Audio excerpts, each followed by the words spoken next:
तो बच्चों, इससे पहले कि हम अपने अगले टॉपिक पर आ जाएं, एक्सरसाइज 2.1 से क्वेश्चन नंबर 5 रहता था classify as linear, quadratic and cubic polynomial की। अब जो हमारे पास नीचे 4-5 पार्ट्स दिए, उनमें हमने क्लासीफाई करना है कि लीनियर पॉलिनॉमियल कौन है, क्वाड्रेटिक कौन है, क्यूबिक। अब हम आसानी से कर सकते हैं। हमने अभी पढ़ा कि जहां डिग्री 1 हो तो लीनियर, जहां डिग्री 2 हो तो क्वाड्रेटिक। फर्स्ट पार्ट हमारे पास है एक्स स्क्वायर प्लस एक्स। बच्चों यहाँ हाईएस्ट पावर 2 है, इसका मतलब डिग्री 2 मीन्स कि हैंस क्वाड्रेटिक पॉलिनॉमियल। बच्चों सेकंड पार्ट में x माइनस एक्स क्यूब, इसका मतलब डिग्री 3 है, हैंस क्यूबिक पॉलिनॉमियल। बच्चों फोर्थ पार्ट 1 प्लस एक्स, तो डिग्री कितनी है बच्चों 1, hence linear polynomial. Fifth part बच्चों आर स्क्वायर, डिग्री बच्चों 2 है, तो hence quadratic polynomial, quadratic polynomial. तो बच्चों ये थी एक्सरसाइज 2.1। अब हम एक्सरसाइज 2.2 में जाने से पहले फिर हम उसमें डिस्कस करें कि जीरोज ऑफ पॉलिनॉमियल क्या होता है और वैल्यू ऑफ पॉलिनॉमियल क्या होता है। तो बच्चों zeros of polynomial means the value of variable which makes a polynomial equal to 0। यानी अगर हमारे पास कोई पॉलिनॉमियल इन x है, जैसे हम यहाँ एग्जांपल लेते हैं, यहाँ मैंने लिखा zeros of polynomial, it is that value of the variable which makes a polynomial equal to 0। मतलब कि हमारे पास एक पॉलिनॉमियल है 5x minus 4x square plus 3। अब मैं x की जगह ऐसी वैल्यू डालूं जिससे ये पॉलिनॉमियल की वैल्यू जो है ये 0 हो जाए, ये सारी पॉलिनॉमियल 0 हो जाए। x की जिस वैल्यू से ये सारी की सारी पॉलिनॉमियल 0 बन जाती है, तो उस वैल्यू को हम कहेंगे जीरोज ऑफ दिस पॉलिनॉमियल। अब बच्चों जीरोज ऑफ पॉलिनॉमियल नेसेसरी नहीं कि वो 0 ही हो, वो 1 हो सकता है, -1 हो सकता है, 100 हो सकता है, 2 हो सकता है, रैशनल नंबर हो सकता है, इररेशनल नंबर हो सकता है। देखो बच्चों, मैंने पहले ट्राई किया कि मैं अगर इस x की जगह 0 डालूं तो क्या ये सारी पॉलिनॉमियल 0 के इक्वल हो जाती है। देखिए बच्चों, let x equal to 0, 5 into यहाँ x था मैंने 0 डाल दिया, -4 इंटू यहाँ x स्क्वायर था मैंने 0 का स्क्वायर प्लस 4 प्लस 3। तो 5 को 0 से मल्टीप्लाई किया तो बच्चों 0, 0 का स्क्वायर 0, 0 इंटू -4 फिर 0, और मेरे पास यहाँ 3 बच गए। इसका मतलब जब मैंने बच्चों x की जगह 0 डाला तो इस पॉलिनॉमियल की जो वैल्यू मेरे पास नीचे निकल कर आई वो आई 3। इसका मतलब 0 जो है वो इस पॉलिनॉमियल का जीरोस नहीं है, क्योंकि ये 0 जो है, ये डिजिट 0 जो है वो इस पॉलिनॉमियल को 0 नहीं कर सका। ठीक है बच्चों, तो ये डिजिट 0 और जीरोस ऑफ पॉलिनॉमियल बच्चों डिफरेंस है। जीरोस ऑफ पॉलिनॉमियल होती है इस x की कोई भी वैल्यू जिससे ये पॉलिनॉमियल 0 हो जाए, और डिजिट 0 मींस कि एनी डिजिट, जैसे हमने डिजिट 0 यहां डालकर देखा लेकिन उसने पॉलिनॉमियल को 0 नहीं किया। बच्चों सेकंड हम लेते हैं example, p of x equal to 5x minus 4x square plus 1। अब हम x की जगह -1 डालकर देखते हैं। तो जब मैंने x की जगह -1 डाला तो 5 इंटू -1 हुआ, और यहां बच्चों प्लस 4 इंटू -1 का स्क्वायर है, क्योंकि x की जगह -1 डाल प्लस 1। अब बच्चों जब मैंने 5 को -1 से किया तो -5 आया, -1 को स्क्वायर किया तो +1 हो गया, +1 इंटू 4 +4 हुआ, और +1 ये वाला है। बच्चों -5 यहाँ प्लस -5, 4 + 1 कितना 5, 5 - 5 कितना बच्चों 0। इसका मतलब ये हुआ कि जब मैंने इस x की जगह, इस पॉलिनॉमियल में जब मैंने x की जगह -1 डाला तो मेरे पास जो पॉलिनॉमियल की वैल्यू है वो 0 आ गई। इसका मतलब -1 इज 0 ऑफ दिस पॉलिनॉमियल। बच्चों आपको क्लियर हुआ होगा कि जिस वैल्यू से x की जगह या किसी और वेरिएबल की वैल्यू, जब हम कोई भी x की जगह या किसी और वेरिएबल की जगह कोई भी वैल्यू डाल दें, अगर वो वैल्यू डालकर वो पॉलिनॉमियल 0 हो जाती है, वही वैल्यू उसका जीरोस कहलाएगी। इसी तरह से बच्चों क्वाड्रेटिक में भी यही कंडीशन है, क्यूबिक में ही यही कंडीशन है। तो अब आपको ध्यान रखना है कि linear polynomial has degree 1, hence number of zeros equal to 1। तो लीनियर पॉलिनॉमियल के लिए x या y की एक ही वैल्यू हो सकती है, कोई एक वैल्यू जो उसको 0 कर सकती, दो वैल्यू नहीं हो सकती। Quadratic polynomial has degree 2, therefore number of zeros equal to 2, also called roots of the equation. जब हम लीनियर पॉलिनोमियल को लीनियर इक्वेशन में चेंज करते हैं, क्वाड्रेटिक पॉलिनोमियल को क्वाड्रेटिक इक्वेशन में चेंज करते हैं इक्वलिटी का साइन डालकर, तो उन्हीं जीरोस को हम रूट्स भी कहते हैं। तो बच्चों क्वाड्रेटिक इक्वेशन में क्वाड्रेटिक पॉलिनोमियल में डिग्री 2 हो तो इससे नंबर ऑफ जीरोस यहाँ 2 होंगे। इसी तरह से क्यूबिक पॉलिनोमियल में डिग्री कितनी है बच्चों 3, तो वहां भी 3 वैल्यूज ऐसी होंगी, 3 जीरोस ऐसे होंगे जिससे वो पॉलिनोमियल 0 के इक्वल हो सकती है। तो मैंने यहां लिखा कि a polynomial of degree n, चाहे पॉलिनोमियल की डिग्री 4 हो तो 4 जीरोस, 5 हो तो 5 जीरोस, तो जितनी डिग्री हो, अगर n डिग्री है तो उसके n जीरोस होंगे। Polynomial of degree n has n zero. तो बच्चों ये था आज का टॉपिक, हम नेक्स्ट टाइम करेंगे। Thanks for watching. Welcome students. बच्चों आज हम एक और इम्पॉर्टेंट टॉपिक कर रहे हैं।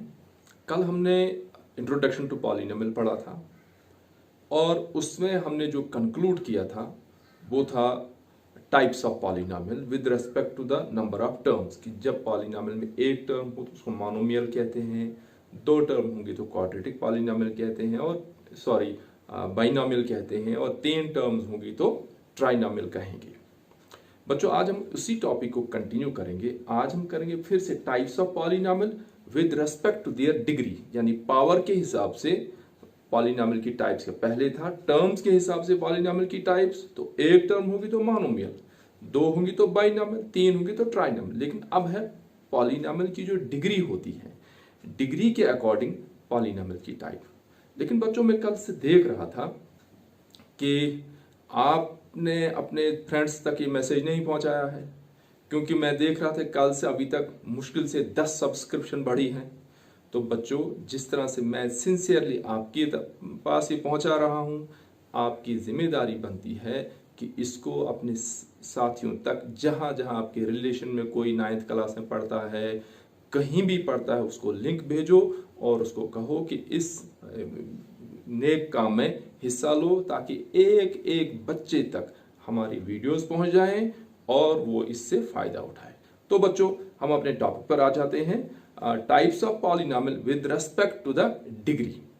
ठीक है बच्चों, अब देखिए बोर्ड की तरफ, types of polynomial with respect to degree. सबसे पहले बच्चों कांस्टेंट पॉलिनोमियल। कांस्टेंट पॉलिनोमियल किसको कहते हैं बच्चों? A polynomial of degree 0 is called constant polynomial, जहां डिग्री 0। एग्जांपल बच्चों 1 -7 100 7/2 3.5, हम इसमें और भी ऐड कर सकते हैं, √2 गामा कुछ भी, कोई भी रियल नंबर, चाहे वो इर्रेशनल हो या रैशनल हो, उसको हम क्या कहते हैं? Constant polynomial. आपने देखा होगा क्वेश्चन में लिखा होता है 7x² + 3x + 2। ये जो 2 होता है वो एक कांस्टेंट होता है।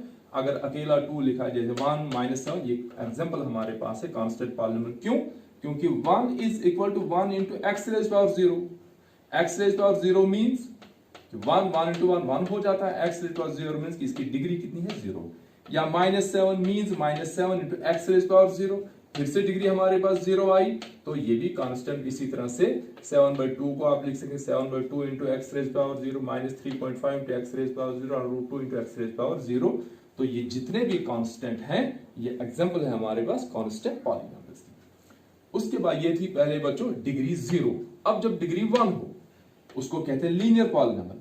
A polynomial of degree 1 is called linear polynomial। तो linear polynomial का एग्जांपल जो स्टैंडर्ड फॉर्म है linear polynomial वो है बच्चों ax + b। यहाँ a b क्या है? कांस्टेंट और x वेरिएबल। या 7x + 3, या सिंपल 8x, या 7x + 3y - 5। बच्चों ये आप एग्जांपल देख सकते हैं, यहाँ एक ही टर्म है, यहाँ 2 टर्म्स हैं, यहाँ 3 टर्म्स हैं। लेकिन जब हम डिग्री ऑफ पॉलिनोमियल देखते हैं उसमें हम टर्म्स को काउंट नहीं करते, उसमें हम देखते हैं कि हाईएस्ट पावर कितनी है। तो बच्चों यहां हम देखते हैं x की पावर 1 तो डिग्री 1, यहां x की पावर 1 तो डिग्री 1। अगर हम इसको देखें, इस x की पावर 1, इस y की पावर 1, इस यहां 5 के साथ x, उसकी पावर 0, तो हाईएस्ट पावर कौन सी बच्चों? 1। इसलिए ये भी लीनियर पॉलिनोमियल है। फर्क क्या है कि ये लीनियर पॉलिनोमियल इन 1 वेरिएबल है और ये लीनियर पॉलिनोमियल इन 2 वेरिएबल है। उसके बाद अभी तक हमने क्या पढ़ा बच्चों? Polynomial of degree 0, polynomial of degree 1, अब आता है पॉलिनोमियल ऑफ डिग्री 2। तो अ polynomial of degree 2 is called quadratic polynomial. और एग्जांपल बच्चों ax square plus bx plus c, तो ये standard form of quadratic polynomial है और इसमें हाईएस्ट पावर बच्चों देख रहे हैं आप 2 है, तो डिग्री 2। एग्जांपल मैंने a की जगह 3 लिखा, b की जगह -√3 लिखा और c की जगह -8 लिखा। अब मेरे पास एक और example I 3x square -√3x -8, तो बच्चों यहाँ फिर से हाईएस्ट पावर 2, तो डिग्री 2। या अगर हम लिखेंगे 7x square plus 3y square -4xy, तो बच्चे यहाँ भी 2 यहाँ xy जहाँ हो वहां भी डिग्री 2 ही मानी जाती है। जब हम दो वेरिएबल को किसी टर्म में प्रोडक्ट के तौर पर लिखते हैं, मल्टीप्लाई के तौर पर लिखते हैं, उनकी पावर ऐड होकर डिग्री मानी जाती है। यहाँ x की पावर 1, y की पावर 1, इसकी डिग्री भी 2, इसलिए हाईएस्ट पावर यहाँ 2 है। और इसमें जो बच्चों डिग्री है वो बच्चों कितनी है 2, इसलिए ये भी एग्जांपल किसकी आ गई, क्वाड्रेटिक पॉलिनॉमियल। अब बच्चों डिग्री 2 भी होगा। अब डिग्री 3 की बारी है, तो cubic polynomial. A polynomial of degree 3 is called a cubic polynomial. और example ax cube plus bx square plus cx plus d, तो ये बच्चों स्टैंडर्ड फॉर्म है, ये है cubic polynomial in variable x, एक ही वेरिएबल है लेकिन डिग्री 3 है, तो इसलिए क्यूबिक पॉलिनॉमियल। फिर √x cube plus 3x square -2x -4, ये भी। उसके बाद मैंने यहाँ लिखा बच्चों p क्यूब, तो p क्यूब भी एक क्यूबिक पॉलिनॉमियल है, एक ही टर्म है, मगर हमने डिग्री देखनी है, नंबर ऑफ टर्म्स को नहीं देखना है। एक टर्म हो, मोनोमियल हो, बाइनॉमियल हो, ट्राइनॉमियल हो, जब हम क्यूबिक को देखेंगे तो हमने टर्म्स को नहीं गिनना, हमने पावर को देखना, हाईएस्ट पावर को देखना है। तो यहाँ खाली p क्यूब है, मोनोमियल है, लेकिन मोनोमियल के साथ साथ ये क्यूबिक पॉलिनॉमियल भी है। उसके बाद बच्चों जीरो पॉलिनॉमियल। अब ये जीरो पॉलिनॉमियल किसको कहते हैं, कि जब हम डिजिट 0 लिखते हैं, और उसकी डेफिनेशन क्या बनती है, अ polynomial with coefficient 0 is called zero polynomial. Example बच्चों 0, ये जीरो पॉलिनॉमियल है। और मींस 0 को हम 0x भी लिख सकते हैं, तो 0x मींस 0। अगर x स्क्वायर के पीछे 0 लगाएं तो x स्क्वायर इंटू 0 फिर 0, x क्यूब के साथ कोफिशिएंट 0 लगाएं, तो जहां भी हम x क्यूब हो, x स्क्वायर हो, जहां भी हम कोफिशिएंट 0 रखें तो वो सारी टर्म 0 हो जाती है। इसलिए जीरो पॉलिनॉमियल की एग्जांपल एक ही है, दैट इज 0। और definition, polynomial with coefficient 0 is called zero polynomial.